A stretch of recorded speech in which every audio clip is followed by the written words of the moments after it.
Assalamualaikum teman-teman. Video pembelajaran yang akan kita bahas kali ini adalah tentang organ peredaran darah manusia. Kompetensi dasar dalam pembahasan ini adalah KD 3.4, yaitu menjelaskan organ peredaran darah dan fungsinya pada hewan dan manusia, serta cara memelihara kesehatan organ peredaran darah manusia. Tujuan pembelajaran: 1. Peserta didik mampu menjelaskan organ peredaran darah dan fungsinya pada manusia.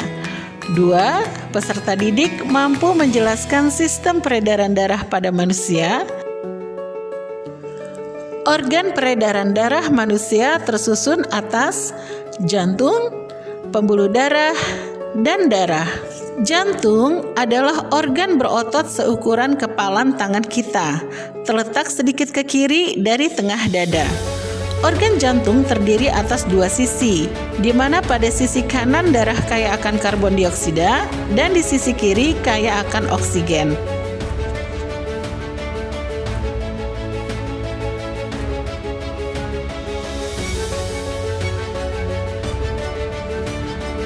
Jantung dan pembuluh darah bersama-sama merupakan sistem peredaran darah yang berfungsi mengedarkan zat-zat yang dibutuhkan ke seluruh tubuh dan mengangkut zat-zat sisa untuk dikeluarkan dari tubuh. Jantung terbagi menjadi 4 ruangan, yaitu serambi kanan, bilik kanan, serambi kiri, dan bilik kiri.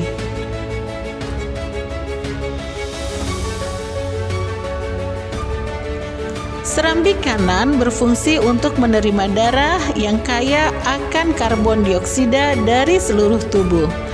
Darah yang kaya akan karbon dioksida ini dikategorikan ke dalam darah kotor. Darah tersebut memasuki serambi kanan melalui pembuluh vena. Darah dari serambi kanan kemudian dipompa menuju ke bilik kanan. 2. Bilik kanan berfungsi menerima darah yang kaya akan karbon dioksida dari serambi kanan dan memompanya ke paru-paru untuk ditukarkan dengan oksigen. 3. Serambi kiri berfungsi menerima darah yang kaya akan oksigen dari paru-paru dan mengalirkannya ke bilik kiri. Dan keempat, bilik kiri berfungsi menerima darah yang kaya akan oksigen dari serambi kiri dan memompa darah tersebut ke seluruh tubuh.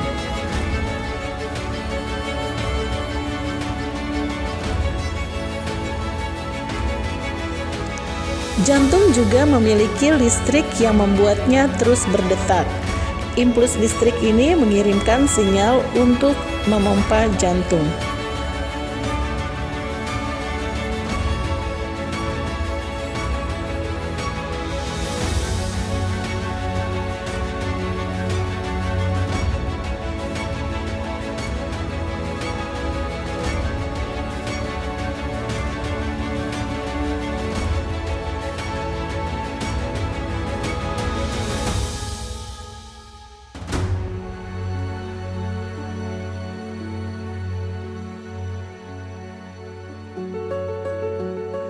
Pembuluh darah merupakan bagian dari sistem sirkulasi yang berfungsi untuk mengedarkan darah dari jantung ke seluruh tubuh dan membawanya kembali ke jantung. Berdasarkan fungsinya, pembuluh darah dibedakan menjadi 1. Arteri pulmonalis, yaitu pembuluh darah yang membawa darah yang kaya dengan karbon dioksida dari bilik kanan ke paru-paru. 2. Vena pulmonalis, yaitu pembuluh darah yang membawa darah kaya akan oksigen dari paru-paru menuju ke serambi kiri. 3. Arteri atau nadi, merupakan pembuluh darah yang mengalirkan darah yang kaya akan oksigen dari jantung atau bilik kiri ke seluruh tubuh. Pembuluh arteri besar yang keluar langsung dari bilik kiri disebut aorta. Percabangan aorta disebut arteri. Keempat, vena atau balik, merupakan pembuluh darah yang mengalirkan darah yang kaya akan karbon dioksida dari tubuh menuju ke jantung atau serambi kanan.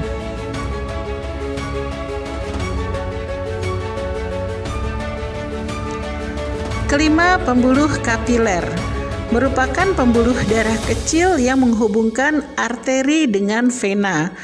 Pada pembuluh ini terjadi pertukaran gas oksigen dan karbon dioksida dari jaringan secara difusi.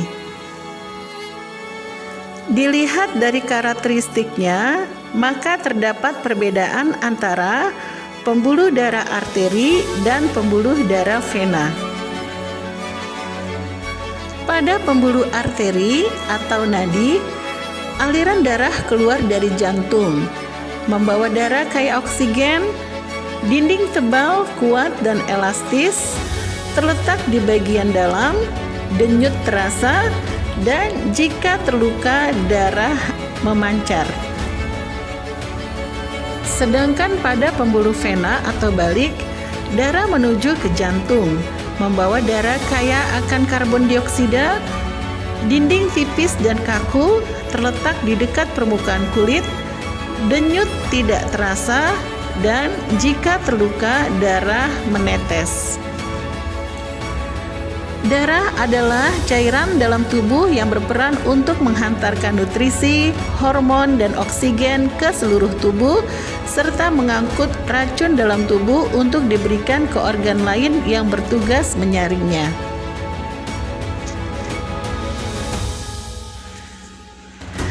Darah terdiri atas 4 komponen yang memiliki fungsinya masing-masing, yaitu 1. Plasma darah.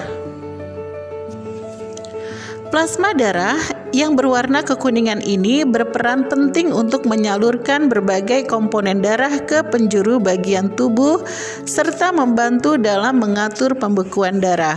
Selain berfungsi untuk mengalirkan sel-sel darah ke berbagai jaringan tubuh, plasma darah juga berfungsi mengangkut zat-zat makanan dan hormon dalam tubuh. 2. Sel darah merah atau eritrosit berfungsi untuk mengantarkan nutrisi atau hemoglobin beserta oksigen ke seluruh jaringan tubuh. Selain itu, sel darah merah juga berfungsi untuk mengangkut kembali darah yang mengandung karbon dioksida ke paru-paru untuk diisi dengan hemoglobin dan oksigen. Sel darah merah diproduksi oleh sumsum tulang belakang dan dikontrol oleh hormon yang dihasilkan oleh ginjal. Kekurangan sel darah merah dapat mengakibatkan orang mengalami anemia. 3. Sel darah putih atau leukosit. Fungsi utamanya adalah sebagai antibodi untuk melawan berbagai jenis infeksi dari bakteri atau virus yang masuk ke dalam tubuh. Jika tubuh sedang sakit, sumsum tulang harus dengan cepat memproduksi sel darah putih dengan kadar yang cukup untuk memangsa bakteri penyebab penyakit. Jumlah kadar sel darah putih di dalam tubuh tidak boleh terlalu banyak ataupun sedikit. Jika sel darah putih terlalu banyak, maka dapat menyebabkan seseorang dalam kondisi leukositosis. Sedangkan seseorang yang kekurangan sel darah putih dapat menyebabkan seseorang dalam kondisi leukopenia. Keempat, keping darah atau trombosit merupakan fragmen sel yang mempunyai fungsi untuk pembekuan darah pada saat terjadinya luka terbuka. Jika tubuh memiliki trombosit terlalu banyak, maka dapat berisiko tinggi menimbulkan penyakit stroke atau jantung. Dan jika trombosit terlalu sedikit, dapat berisiko mengalami pendarahan yang berlebihan karena darah sulit membeku pada area luka.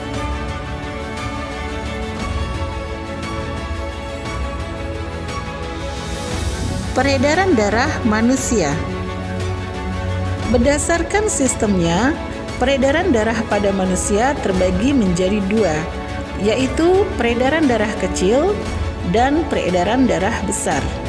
Peredaran darah kecil adalah peredaran darah yang mengalir dari jantung ke paru-paru lalu kembali lagi ke jantung. Sedangkan peredaran darah besar adalah darah yang mengalir dari jantung ke seluruh tubuh, lalu kembali lagi ke jantung. Sistem peredaran darah kecil dimulai dari bagian jantung bilik kanan yang memompa darah kaya akan karbon dioksida mengalir melalui pembuluh arteri pulmonalis menuju paru-paru untuk ditukarkan dengan oksigen.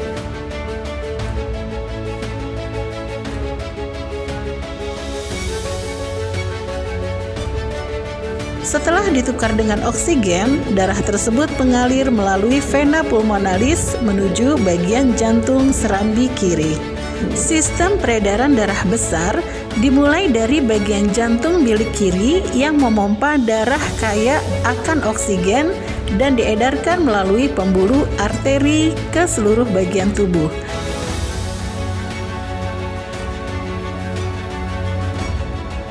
Saat darah melewati pembuluh kapiler, terjadi perubahan gas menjadi karbon dioksida. Kemudian, darah yang membawa karbon dioksida ini mengalir melalui pembuluh vena menuju ke bagian jantung serambi kanan.